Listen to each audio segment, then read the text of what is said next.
চশমা museum, a house of world class, জলট্যাক মোড়, বহরমপুর মডার্ন হোটেলের সামনে। সব পৌরসভায় দুর্নীতি পাওয়া যাচ্ছে, শুধুমাত্র বহরমপুর পৌরসভায় দুর্নীতি পাওয়া যাচ্ছে না। এই রহস্য ভেদ করা দরকার।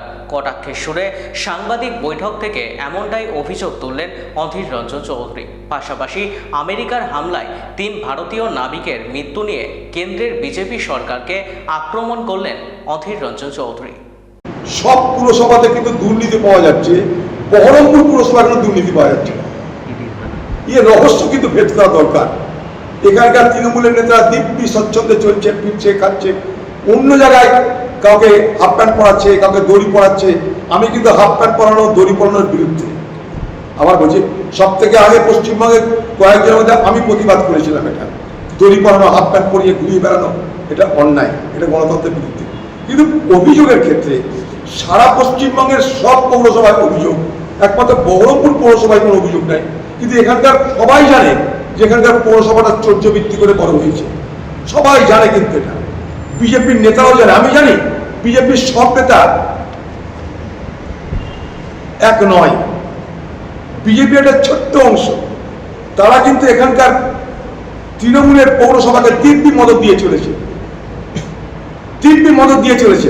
আমি আবার বলছি, বহরমপুর পৌরসভার একটা ছোট্ট অংশের নেতারা যারা ক্ষমতায় এসেছে, তাদের মদতে এখানকার পৌরসভা দিব্যি তাদের পুরনো সমস্ত চর্যবৃত্তি, অন্যায়, দুর্নীতি সব কিছুকে ধুয়ে মুছে যেন নিশ্চিন্তে এখানটায় তারা রাজত্ব করছে। এক অদ্ভুত দৃশ্য দেখতে পাচ্ছে।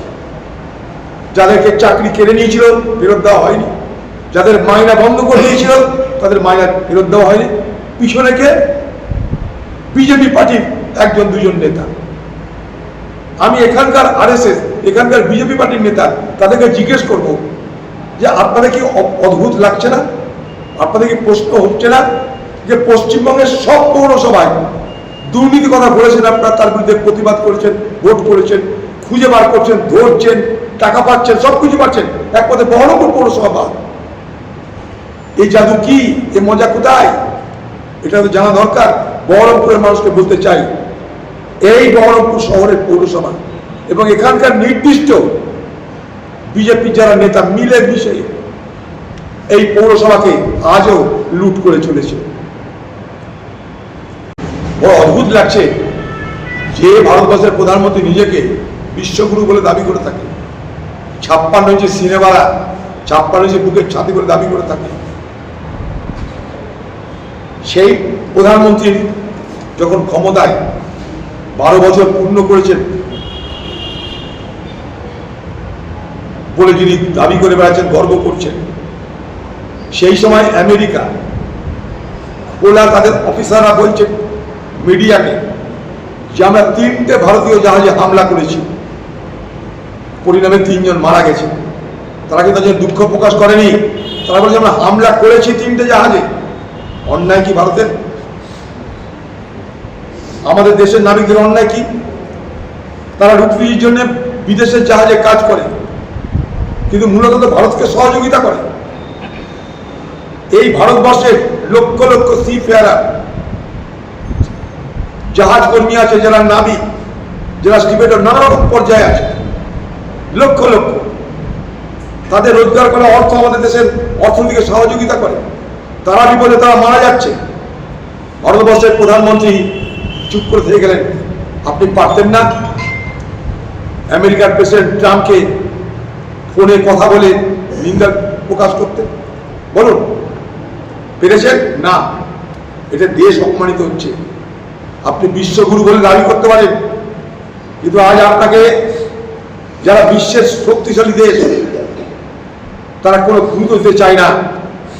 অথচ এই ভারতবর্ষে বাংলাদেশ তখন তৈরি হয়েছিল, ইন্দিরা গান্ধীকে চোখ রাঙিয়েছিল সেই সময় আমেরিকার প্রেসিডেন্ট নিক্সন। বলেছিল বাংলাদেশের উপরে হাত উঠিয়ে নাও, পাকিস্তানের সঙ্গে যুদ্ধ থামিয়ে দাও। আমার সপ্তম নৌবর ভারতবর্ষ করে ঘুরছে। ইন্দিরা গান্ধী পাত্তা দেয়নি, পাকিস্তানকে সবক শিখিয়েছিল। 91,000 থেকে 93,000 পাকিস্তানের বোধকে বন্দী করে নতুন দেশ বাংলাদেশ রাষ্ট্রের জন্ম দিয়েছিল। ফারাকটা এই জায়গাটাই, হিম্মতের ফারাক এই জায়গাটাই। মোদিজির সব ক্ষমতা আছে, প্রশাসনিক ক্ষমতা, সামরিক ক্ষমতা এই ভারতবর্ষে, কিন্তু মানসিক ক্ষমতা তিনি হারিয়ে ফেলেছেন। আমেরিকার সামনে দাঁড়িয়ে সিনা টান করে দেশের নাগরিকদের জন্য, দেশের মানুষের জন্য তিনি কিছু বলতে পারছেন না, এটা আমরা সবাই দেখতে পাচ্ছি।